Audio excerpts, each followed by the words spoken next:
The prayer which we just heard was the prayer that made India a great nation. Unfortunately, the spirit of the prayer was lost because there was a lot of cultural influx and Indians became very, it's a sad part of our history that our Vedic rishis designed, even the persons, the rishis who must have composed this prayer. It was, as long as the spirit of this prayer was understood by our children, India was very strong. You know, till the 16th century, it had 25% of the world's GDP. It was a great nation. How can it suddenly come down to 1%? It's not, you can't just blame the British and just blame the colonial powers, unless there was weakness within. So what made India a strong nation was this prayer. We recite this prayer, but we don't understand how much power this prayer gave. It is something similar in a very crude way. The power that Nazis got, though they were very cruel people. When Hitler could motive that Brandenburg place where he used to give fiery speeches, what exactly he did was, in a negative way, asked every German or whoever followed him to be strong, to have uniform wills, to have unified hearts, to think in the same way and in a disciplined way.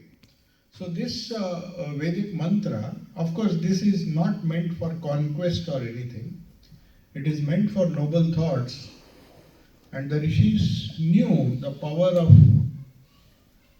the combined action of individual wills. If every will goes in different directions, the society becomes weak. So if there are good intentions, it should be part of our family culture. Everybody should have good intentions. And this was a prayer, perhaps, which every household they would sing. Not only sing, in schools, in colleges, in all educational institutions, the prayers would begin with the Sangha Chadvam. It simply means, let us be united in our minds in a good way, not for evil intentions. Let us be united in our hearts. Let our actions be harmonious and maybe do all the actions for the welfare of all. So this Vedic prayer, like the other prayer which we are going to use in our meditation, which I spoke of, the Gayatri Mantra, the prayer for light. The prayer for light, the prayer for individual wisdom is at the individual level. So we have two sets of prayers. One which helps us to sharpen our intellect, sharpen our buddhi. And another prayer which is congregational, which is meant for society. Because I can't live apart from my family, can't live apart from my society, apart from my neighborhood, and I can't live apart from my nation. All the wills should be together. Otherwise it becomes a weak nation. Anybody can come and conquer it if the minds are divided. So our rishis, the people who developed the system of education, spiritual education, they not only believed in individual excellence and individual development of buddhi so that people become wise individually, but share the benefits of that wisdom so that all strengthen each other, every one of us strengthen the others with whom he is interacting, whether as a member of the family. So to create that kind of atmosphere in the house, if in a simple house, if you take the unit of society as a house, if there are 4 or 5 people of different minds, you can imagine what kind of chaos there will be. What kind of chaos? They all may be good people, but all pulling in different directions. There cannot be peace. So they thought, if this mantra, which was chanted so beautifully, let us be united in our minds, let our purposes be the same, noble purpose of life, let us be enlighten together. Let us say our prayers together at home. Whatever be the unit, it may be a home, it may be a congregation like this, but let there be some kind of uniformity, because that creates the meditative atmosphere. When you go to a church, when you go to a mosque, when thousands of people pray, it's not just a ritual. It's not a ritual that you do because you have to meet, you have to pray 5 times a day. They go, take all the pains to go to a particular place. It's not just a matter of habit or a matter of ritual. If I'm a Christian, I should go to the church. If I'm a Hindu, these congregational places were meant for prayers like these. Not just go, pray individually, ring some bell, offer some fruits, each one praying in his own way. Somebody prays for money, somebody prays for health, somebody prays for something else. No, we be of one thought. Whenever you pray, pray together, pray with one intention, good intention. That was the purpose of these places of worship. And because Hindus lost that, the temples came, and then slowly what happened was the temples became places which was the hotbed of priestcraft. Each priest promising the heaven, promising this, promising that, you give this. So it became like Jesus said, when he went to the synagogues, the Jews, he said, you have turned my place of my father into a business place. You know, the money changers, he just drove them out of the places of worship. Jesus became very strong, and he was very much upset that in the name of religion, these places of worship, these money changers, and they were all doing all sorts of anti-religious activity, converting it into a business house. So that is when Jesus came to reform. He said, worship the Lord in the right way. So also in Hinduism, in the Vedic age, they had such wonderful prayers. The Gayatri Mantra is one which we will meditate upon, and the other prayer, which is the essence of all the meditation techniques, because it asks you to pray for light, pray for right understanding, pray for peace, pray for your own individual wisdom. But at the same time, it does not neglect. If I have wisdom, all the members of my family should have wisdom. Otherwise, the unit, there is infinite, there is a great chance that the disturbance of other members of the family will affect you. You will lose your mental peace. So it's essential, whatever be the unit of society where we congregate, where we pray, they should be of one mind, they should be of one heart. Samani akuti, our wills, our actions, everything should be one. Not uniform, but they should be moving in the right direction. Sri Ramakrishna in his gospel, he says, pointing to Balram's house, said, how rare in this Calcutta I find only 2 families. Only 2 families. One is Balram and one was some other family, where all are devoted, all are equally devoted, all are equally religious. He said, how hard to find such families. It was a revelation. Even in those days, in Calcutta, Sri Ramakrishna could not find many families where all were equally devoted or all were equally noble. He says, see, Balram, that's why I like to eat food in his house. Sri Ramakrishna would rarely go to take food in anybody's house. He didn't want a house where there's so much of disturbance, because the vibrations of disturbance, they also are transmitted through food. But he says, I find Balram's house, Balram Bosa's house, very pure. I find this food, it suits me. Because here everybody is devoted. So perhaps they took the spirit of this prayer, this wonderful prayer. Perhaps you did not understand the meaning. It's not just the music and the wonderful way they sang which was important, but every word of this hymn, Sangat Sattvam, it's a very important hymn. And I wish in some form or the other, in our houses we play this. And the tune is also very good. This tune is a chorus tune. It has to be always sung in chorus. The bigger the congregation, the better. You will see in some of the schools, 400, 500 children sing together in one unison, and it creates a huge, great atmosphere. So that's the significance of this prayer. I wish the meaning was explained, but anyway, you can go and Google and find out.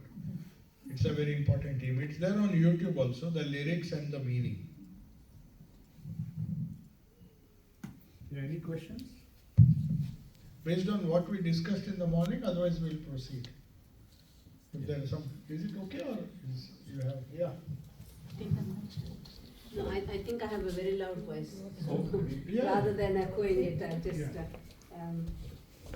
Maharaj mentioned how we should sustain a spirit.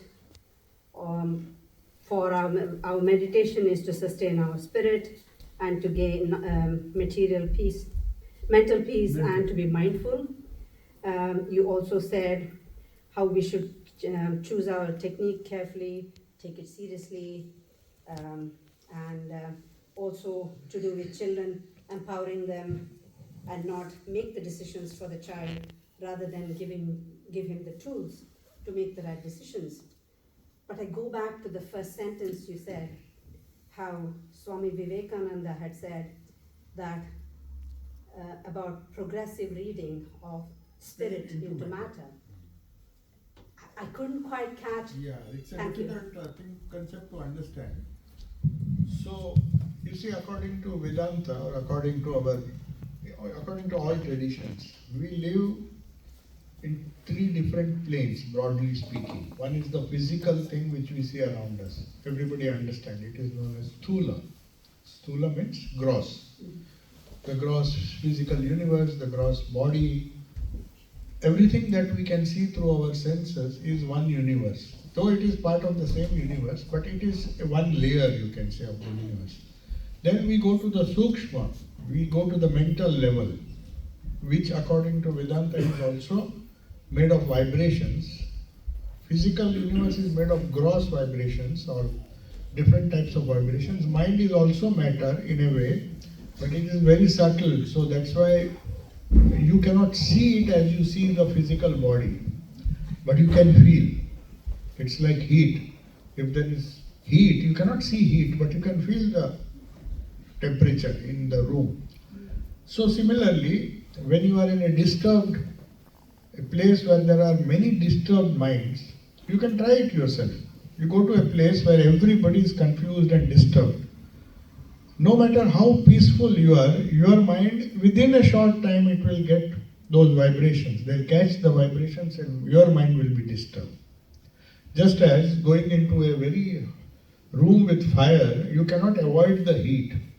You don't see the heat, but you feel it, isn't it? So also this, when you read more of spirit into matter means read the more subtle into the gross. We understand how our body functions. We understand our health is not good. But try to find the cause in the mind. Progressive reading means you read, try to find out why I am unhealthy, why I am depressed, why I am feeling so weak and so defeated, I just don't have the energy. It's not just food, it's also the state of the mind. So when you read when you do the progressive reading of spirit into matter, spirit is one level higher. It is in Vedanta they call it sukshma, that is subtle, and beyond the subtle, from where all our energy, where all our life, the pure consciousness, that is spirit. The pure consciousness without which our mind does not function. We will meditate on that. It's one of the prayers. So, progressive reading means the more you live in a more subtler and higher plane, the more happy you are. So, if a civilized person, an uncivilized person who is just happy with good food, good enjoyment and all, he is only physical. He understands only physical things. But a slightly cultured person, he is more intellectual. He is not just happy if he is given good food. He wants art, he wants some kind of mathematics or some physics, some study, intellectual happiness is very important for him. If you tell him you have to just eat good food and take rest and just like an animal you live, he will not be happy. That means if a more civilized a person, the more he will find happiness in higher things of life. So that is progressive reading of spirit into matter. I read less spirit in matter than I am happy with the gross things. I am happy with a huge house and everything gross. For me, money, having a lot of money, having good food, but that is a very crude way to enjoy life.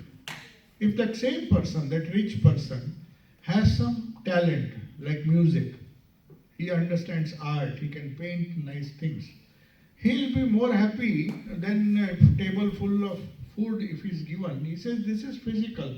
I want some subtle enjoyment. So he will go for art and express himself in higher ways. So that is progressive reading of the consciousness. The more you read it in the subtle things, the more you become civilized. So we call a country more civilized if it is not just happy with the gross. It is intellectually very advanced. It develops arts, culture, science, not only science but also fine arts, which are not, you may see for a gross person, eating good food, going on trips and going on cruises, they feel very happy. Even if you show them some good piece of art, they will not appreciate. But a highly cultured person, he has that taste. He may not enjoy a meal, but he will appreciate something higher. So that appreciation is known as progressive reading of spirit or consciousness into matter. The more we become subtle and less we are interested in the gross, then civilization progresses. What's the idea? Yes. No, they can ask directly. The voice is loud enough. I don't need a mic. Okay. Maharaj, Yeah, is buddhi and manas same? No. They are different. That's why I said there are two faculties of the mind. You have to remember this, meditation is not for developing the manas. Though the manas will be developed, there are four actually parts of the mind. Let us not go into that psychology, Hindu yogic psychology. I have broadly divided mind into two. It's a very convenient way of understanding because manas is known as the reactive mind. It is a skilled mind. What do you mean by skill? That you react perfectly. If you are a skilled sportsman, you react in such a way that you do well physically. A skilled doctor, he is so good in his responses that whenever he sees something, he can do things perfectly. That is manas. So manas is all the skills that we develop in our profession, in our day-to-day life. Whereas buddhi is, as I told you, it is a total different, slightly higher faculty where there is more of spirituality, more of meditation is required to awaken that buddhi. So Gayatri mantra which we will do now, Bhur Bhuvasvaha, Om Bhur Bhuvasvaha, Tat Savitur Varenyam. I pray to that Lord, that subtle light, so that He enlightens my mind. I just don't want an intelligent mind, I want a wise mind. That choice making, is so important. Every second we are making some choices in life. Whether I should eat this or not. You see, even to eat everyday meal, you don't know how many choices we are making every day. Two things approach us. Every minute, every second, every microsecond, you have to make a choice. And every time you make a right choice, you are happy. Every time you make a wrong choice, you are unhappy.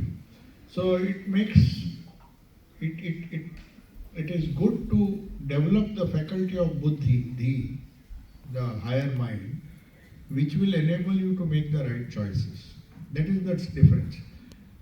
The skilled mind will not enable, it will just tell you how to do the operation. But whether you should do it or not do it, that your other mind will tell you. Why should you do it? How should you do it? All the other things, the choice making, they call it viveka. Viveka means to make the right choice.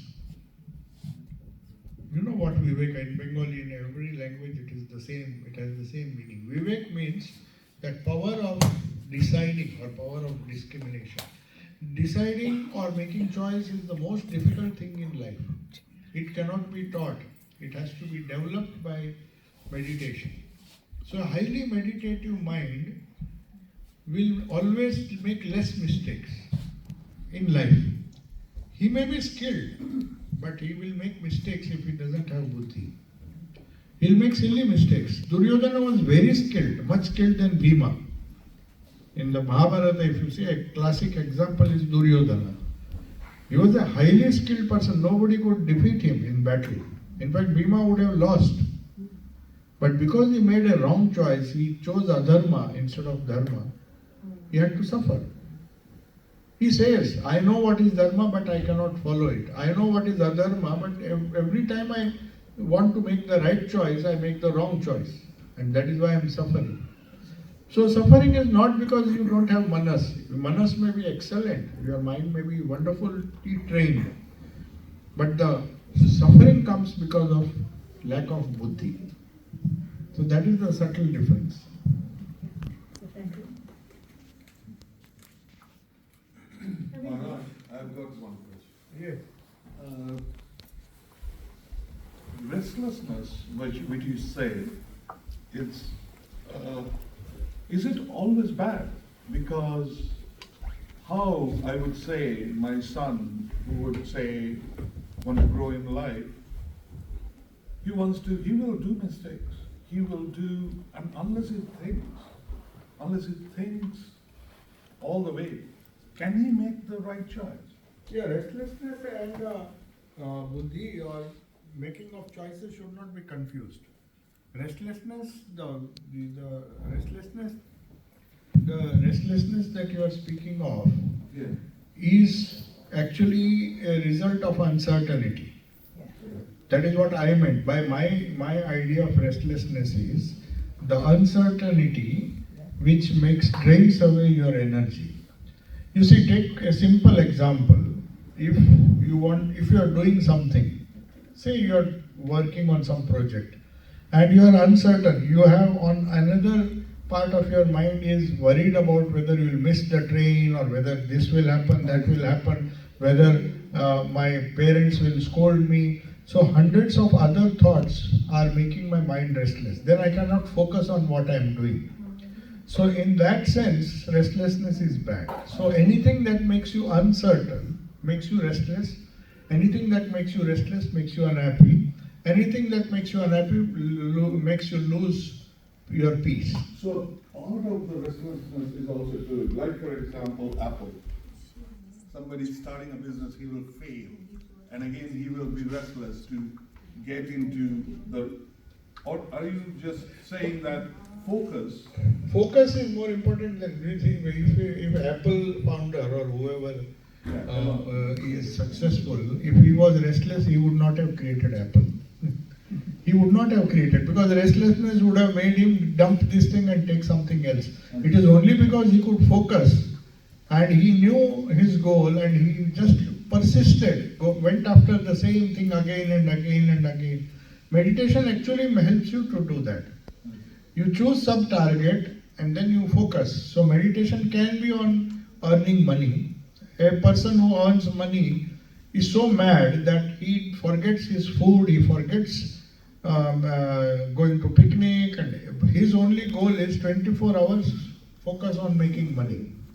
So he is not a restless person. If he is restless, he will be going on some cruise or some picnic and then he will lose his money. But you see the concentration in meditation, the only thing is he is meditating on money which is not permanent, which when he grows up or when he has enough money, he may not be able to enjoy that. Very often it happens, the person who has more than what he deserves, he may have millions in the bank, but he will be restless, he will be afraid that he will lose that money.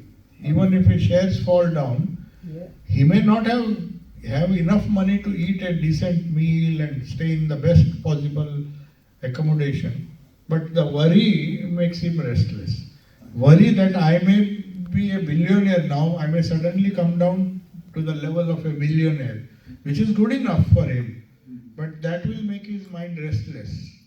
This losing money, losing wealth, losing health. There are so many reasons for uncertainty, that is the restlessness. So, whenever uncertainty comes in your mind, whenever you are uncertain of the next moment, what is going to happen, and mishaps happen in life, isn't it? Every time you plan something, something else happens. It has happened to Apple, it has happened to all companies. Nobody's graph is smooth. Everybody has the ups and downs. So restlessness comes, but then if you get caught in that restlessness, you lose your peace of mind at the individual level. You got me? So restlessness can never be good, because if what we want to achieve, what you are speaking of perhaps is that restlessness is yearning. Yearning means to do something, to succeed. That is not restlessness. Though you can say it is restlessness, it is something which motivates you to achieve a high target. And there could be failure. Oh, there can be failure, yes. So uncertainty and the fear of failure. Arjuna was restless because he was, till he came, he was very confident that he will win the war. But when he asked Krishna to take him on the middle of the battlefield, he suddenly got, uncertainty came to his mind. Whether I'll win or whether I'll lose, or whether they will be killed or whether I'll be killed, my friends will be killed, my sons will be killed. So many thoughts came, and that restlessness made him weak. That is why he said, I am not going to fight. Till then he was very confident. You got my point. So restlessness is because of uncertainty. The moment uncertainty comes in your life, that's why meditation gives you certainty. It gives you one-pointedness. It gives you focus. Whether you call it focus, whether you call it one-pointedness, it stops the waves of the mind from making you restless and making you lose your peace. The only way, or the only reason why we lose happiness, or we become restless, we lose our peace, is because of restlessness. So that is a uniform problem, that is a universal problem, and Buddha found that it is because we have too many desires. So unless we stop, put an end to desire, we can't even fulfill one particular thing. Everything that you do is fraught with fear, fraught with uncertainty. So to give certainty to your life, to give some kind of security, nobody will be 100% secure. But to give more security, you need more meditation. That's the idea. I have a question. As you said, it's an universal problem. We all are anxious about different things. It could be personal things, it could be, our children, our parents, everybody. We all have. So what in your suggestion, what would be the best way to meditate? Do you actually try to detach yourself from all the anxieties you have? Yeah, Or do you actually focus on any one of them and try both. So It is both, because just detachment will not help. The thought will again go back. yeah. Suppose you are worried, you say, I am detached, I don't have anything to do, let my son or daughter, whatever they want, let them do. For 5 minutes it's okay, then again the thought comes. So the problem is not how much you detach, how long you can detach. The thought pops up. Yeah. We all want to detach. We get tired. After a certain stage we get tired. There's no point in telling my son or daughter, let them do whatever. Then you are very relaxed for a few moments. And you think, now I am detached.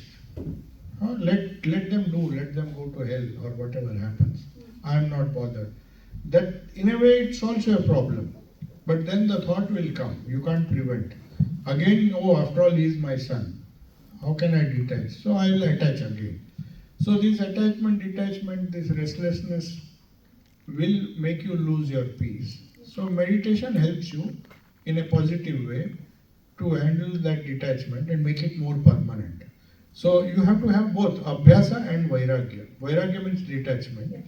Abhyasa Gita, Arjuna is told by Krishna that this mind is very difficult to control, and there are two ways. One is Abhyasa, to repeatedly practice concentration or meditation, but at the same time practice Vairagya, that is detachment. You detach, then you attach to something which is more stable. So in religious people say that it is God whom you should be attached, because he is a very stable person. He is not unstable like us. So if you think your Lord, whether it is Jesus or whether it's the Father in heaven or Brahman or Krishna or Rama, any God you believe in, we have to be firm in our mind that he is this eternal being who is not restless like us. He is peaceful, he is full of compassion, whatever qualities you attribute to him. And the more you connect with him, that is known as Abhyasa, and the more you detach with the changing things of the world, that is known as Vairagya. So Vairagya and Abhyasa, they go side by side.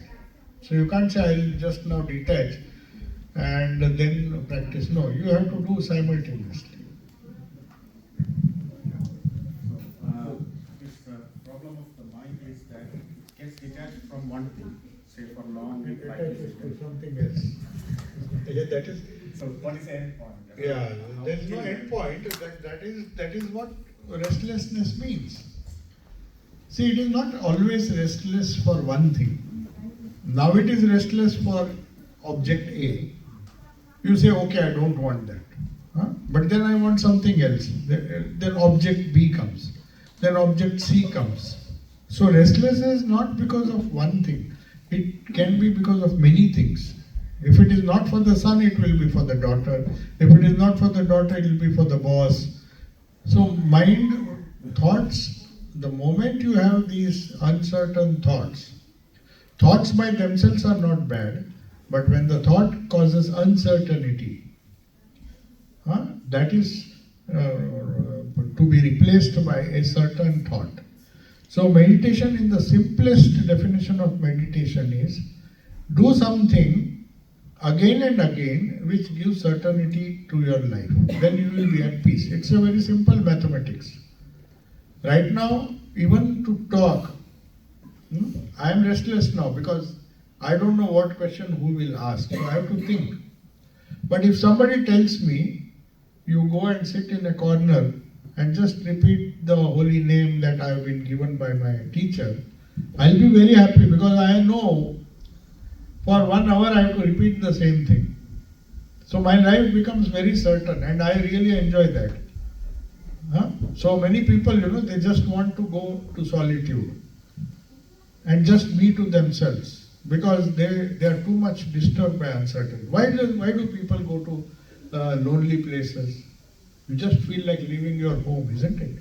In fact, Sri Ramakrishna's biggest prescription to householders was, now and then just leave your home and go somewhere. It is a very strong medicine, but it works. Just leave your place where you are. Because if you are always bombed by so many people and so many things, your mind will become restless. For a moment, they call it Nirjan Vas, solitude. So love for solitude is one of the most important first step in meditation. Do I love solitude or am I afraid of solitude? Some people are afraid of solitude. It may be strange. You tell them to be alone, they say, no, I want people around me. Oh, how can I stay alone at home? No. But for some people it is very happy. If all the guests go, everybody goes, oh, now I am relaxed. I am alone. So, love for solitude in a positive way, but you can't get it. You have to learn to be peaceful and not to be restless in a crowd also. That is the ideal state, but that will come later. But you begin your spiritual life with solitude. The moment you get solitude, be happy. But still in solitude you will take the whole world with you. Yeah. One of the managing directors of a very big company, I don't want to name, he was a disciple of revered Swami Sarvasthananda Maharaj. So he was telling me that he told me that Maharaj once told him, he says, the whole day and night you are talking of meditation. I have taken initiation also from you. I have been trying so hard. He said, can you do one thing? Once in a whole year, because he knew he is very busy being the managing director of a very big company. So he told him, 5 days or 3 days, if you can't, just leave your company, leave your mobile phone or switch it off, and go to one of the ashramas, wherever you like, and do some nirjan vas. Then I'll tell you what to do after that. First, can you do that? So he said, definitely I can take leave. But he said, don't go with your family for even leave them behind. You just go alone and go to a place where nobody recognizes you. And don't take your world with you, that is mobile. Because then you will be connected. Oh, something has happened and somebody will phone you. He said, tell them next 5 days I am not there. In fact, he used to come to Rajkot when he was in India. Now he comes to London just for 5 days. Because his guru has told him, you do it. And he says, I can't live without that. 5 days, he came here, just switched off the phone. He said, just, if it is very, very urgent, somebody has died, then you just leave a message. Then I will respond. Otherwise, I will not see the phone.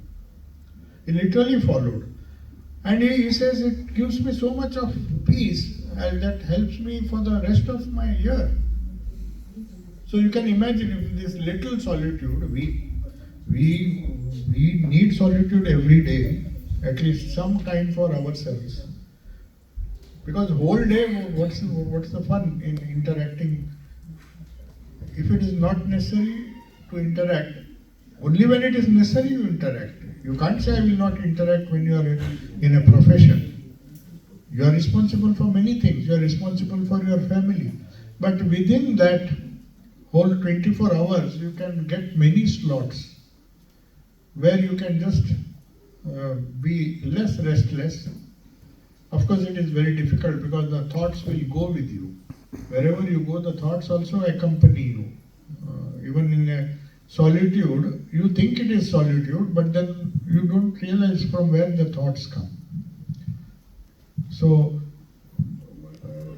you got a hint what I'm trying to say. I have a question. Yeah. You just now, this few minutes back, you said that, when there are a lot of undisturbed minds, you also get, Yeah. even if you are very peaceful, with the interaction with, supposing you go to Disturbed. office and, Yeah. you're in a room with many. So how do you train your mind to Oh, you have not to- get affected? You have to have insulation. See, that's why we do spiritual practices. That is the higher stage. When you meditate deeply, you create in puja when you do, Sri Ramakrishna used to do that. He used to utter some mantra and create a firewall. In computer there is a firewall. It doesn't allow anything to come. You build a firewall around you. So that can be done only through japa. They imagine, they tell you that you are strong, you are not influenced by it. It's a kind of auto-suggestion, but it works. So you may be in a very restless atmosphere, but you have to learn to protect yourself. Because you can't always have that luxury of having like-minded people. Yeah. That is possible only if, as Thakur said, everybody in the family is, even within the family it is difficult to find an atmosphere. Actually, the one who wrote the Gospel of Sri Ramakrishna, his family was the most disturbed family maybe in Kolkata, at least among the devotees. So he came to Dakshineshwar before meeting Sri Ramakrishna to commit suicide because his brother-in-law and so many, it's a huge joint family and there was no way, and his wife was also very eccentric. So he didn't know what to do. He was a nice person, Master Mashe, Mahendranath Gupta. So he was so surrounded by such most difficult people that he find life is not worth living.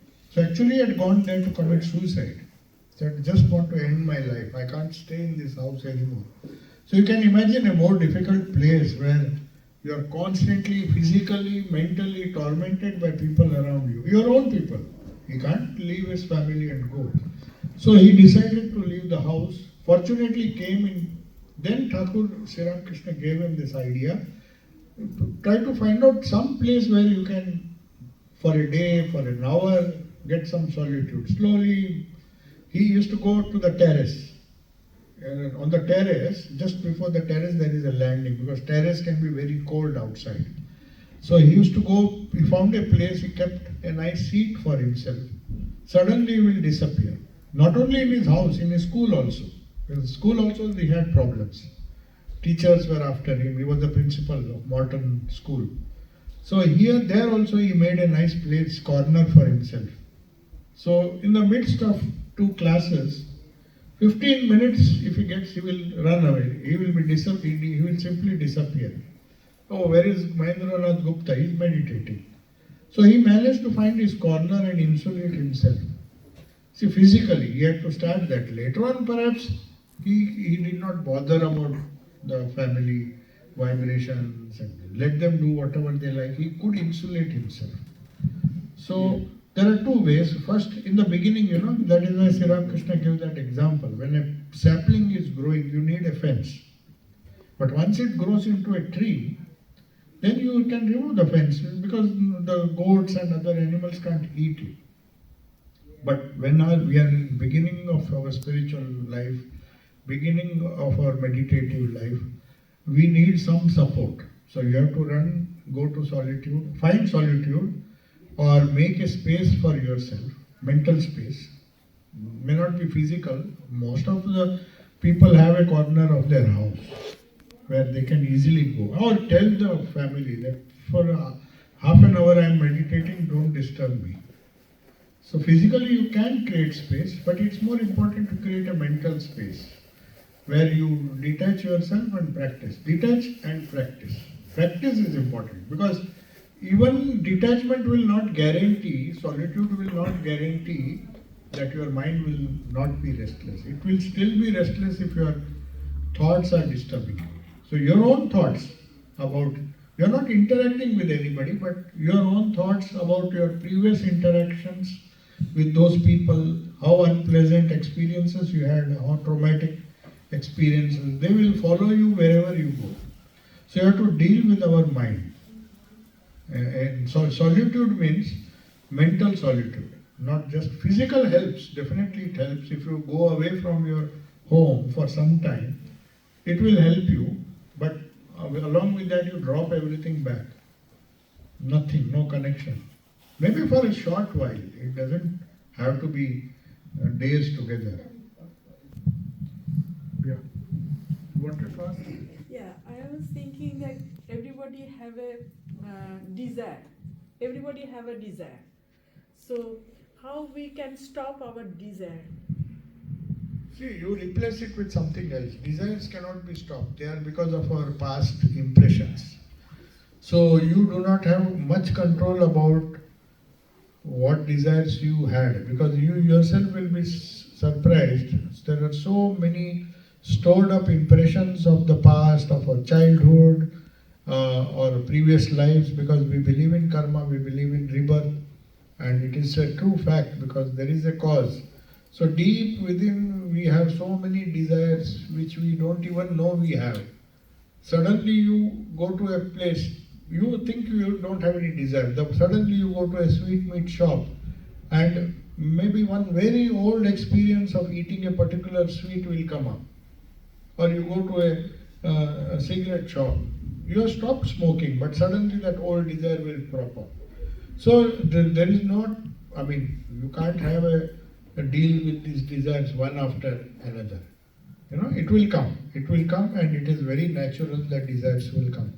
But what you can do is occupy your mind with something which will not allow the other desire to come. So what type of... You repeat the holy name. When you have a desire for God, what happens is you replace your other desires with the God desire. God desire also is a desire. To repeat, desire for peace, is it not a desire? You have a desire for peace. If you have a strong desire for peace, will you not give the desire for restlessness? The reason for restlessness or other desires which cause restlessness, you will be automatically giving it up because your desire for peace is so strong that you don't care for what people will think. You just tell them, I don't want to be in your company, I'll go. But if you have the desire that I should not make him unhappy, her unhappy, I'll first convince them, then it is never going to happen. Thakur used to say that if you think that the waves will subside, then I will learn swimming. No, you have to jump. Along with the waves, you have to learn the swimming in the sea itself. So desires will come, but force yourself to have a desire which is stronger than that desire. My desire for peace should be stronger than my desire for for other things. Then only I'll get peace. The problem is whether I really want peace. Some people, they find peace difficult. They want to be restless. If they are peaceful, they will create problems for others, and then they will create a situation where they themselves lose their peace and others. It's their nature because the desire is bubbling. So good desire always we remember which one make Make peaceful and so joyful. everybody peace is desire it is. Yeah. That is a positive way of doing. Meditation means that you replace your desire which makes you unhappy with the desire which makes you happy, which makes you blissful. Yeah. That small question. So this desire of others will affect those around. Not desire, thoughts. Thoughts. Mm. What about the fear that the Oh society yes, creates us? fear also will create problems. Yeah. So how to deal with our fear? That's what I'm saying. You have to insulate yourself. You see, you can't stop other people from having fears. It's not physical, but mental fears also. Mental, I'm talking of mental fears only. There is a beautiful incident when one of the disciples of Sri Ramakrishna, Swami Sarvasthananda he's supposed to be one of the most calmest person. Even Vivekananda used to appreciate him because no amount of scolding will disturb his mind. He was always calm and very cool-minded. So he was saying, a Sharat has the blood of a fish, he never gets angry. No matter how much you provoke him, he will be steady self. He had some wonderful peace within. So wherever he went, he exhibited that. So he was going by boat one day. Calcutta, that because of the tide, the boats will go up and down. Suddenly there was a tide, reverse tide, and then the boat was going up and down, and everybody in the boat was shouting, "No, we'll die, who's no swimming, hold on to this." And he was very quietly sitting there on the boat and doing nothing. Then they got angry on him, said, everybody is worried that they are drowning and you are not even bothered. He said, what shall I do? Shall I jump into the water? Why should I anticipate something and then take action rather than wait for things to happen? If it happens, then we will think. So living in the present, the fear and other things, they are because we anticipate certain things. They come out of uncertainty. We may not lose money, but the desire or the worry that I will lose money will make me sleepless. Oh, I have kept that, maybe I should have locked it properly. Maybe no thief will come, nothing will happen. Next day you will find everything is fine. But whole night you will be disturbed. Oh, suppose a thief comes and takes it away, I should have locked it. So that worry, that anxiety, that fear is created from within. So the best way is to replace that uncertainty with certainty, that is taking the Lord's name.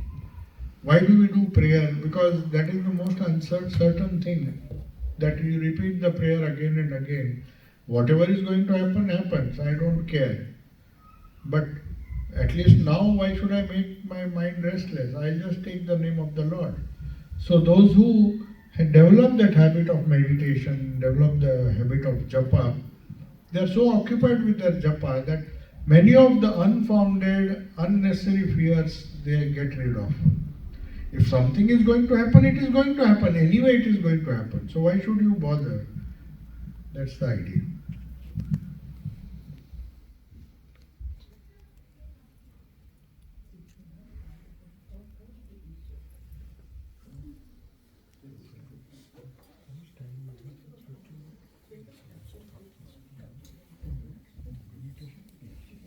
So we'll do some, I had Told Shantanu that we will do a little bit of guided meditation.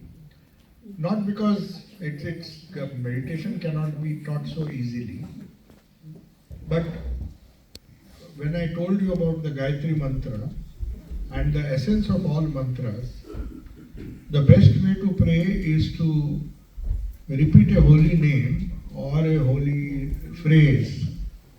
Like the Russian Orthodox Church, they have a prayer. They just go on repeating one small prayer because they believe in Jesus, who is their ultimate savior. They say, "Oh Lord Jesus, have mercy upon me. Oh Lord Jesus, have mercy upon me." You may think you are repeating the same prayer again and again and again, but for them, that tradition, according to their tradition, this habit of prayer solves a large number of problems. But in the Indian tradition, we have something which is known as mantra or the divine name. Chaitanya Mahaprabhu also used to say, Hare Nam, Hare Nam, Hare Nam Kevalam. Just repeat Hari's name. They say, what will happen if I just repeat Hari's name? That brings certainty in our life.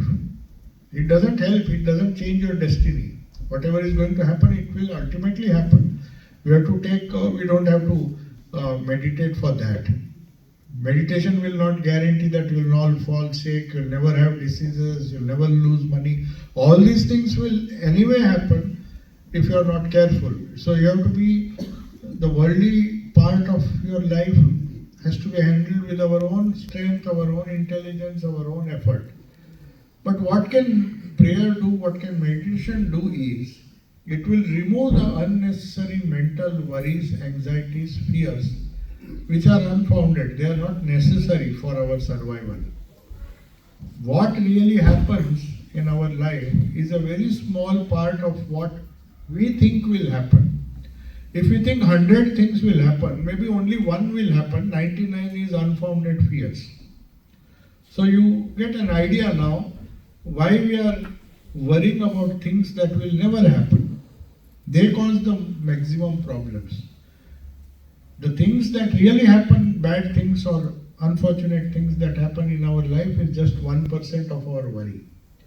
When it happens, we have to deal with it. I'm not saying it will never happen by repeating God's name or by meditation or by japa or by taking the holy name. None of the problems which are going to happen will be solved. We have to use our brain and we have to take precautions and see that these problems don't come to us. But what meditation will do is, this constant repetition will avoid, you can avoid troubles, uncertainties, anxieties, fears, which are not based on reality. They are just imagination. Oh, if he feels bad, or if I lose money, if my health fails, I don't have security, should I do this, or should I trust this person, should I not trust this person? These are many things we think in our life, and at least 99% of our thoughts are based on ignorance, not reality.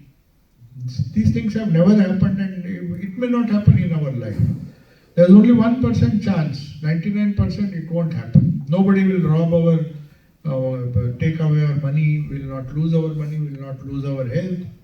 These things will never happen, but we keep worrying, and our suffering is because of the worry of anticipating this uncertainty. So to remove that, the best prayer, which as I said, we pray to the Lord to have mercy upon me. In India they pray for light, because they believe that it is because of this wrong understanding, the darkness that we have, that has enveloped our mind, makes us think in a wrong way. And fear is because of ignorance. Fear of losing money, fear of losing name and fame, fear, there's so many hundreds of fears. So that fearlessness can come when you have firm faith in something that will make you fearless. So one of the name of the Lord in Indian tradition is He is fearless. He is fearless, He is full of light, He is full of wisdom, He is full of strength, He is eternal, He is not temporary. Whatever happens, He is always there for us. He is our security, He is everything. So there is a beautiful song which Sri Ramakrishna used to, it's a Bengali song, Nath Tumi Sarvasva Amar, Pranadhar, Sarat Sar, Nahi Tuma Bine, Keu Tribhuvane, Bolibar Apanar. Means there is none else in this world whom I can call my own. Because all other people whom I call my own, they will be there for a limited period of time. So I want somebody who will always be there, always give me security, always give me eternal life, always give me wisdom, always give me light, always give me peace, always remove all the fears. So some eternal thing you have to replace with the temporary thing. That is the whole essence of meditation. So the first step is to get this understanding. We have to do some prayers. I'll just read this. You can just close your eyes.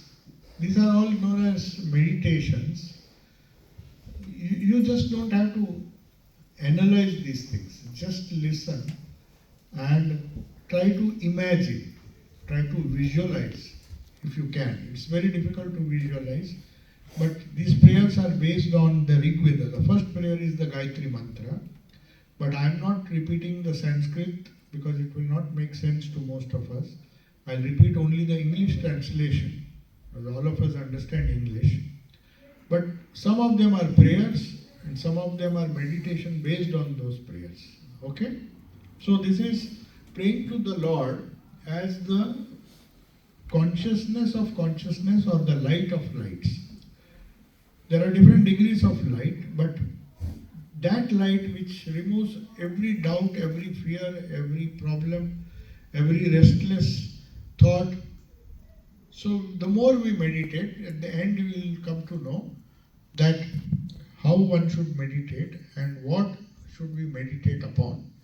So whatever be the object of meditation, one of the nature or one of the imagination you should have is, He is the light.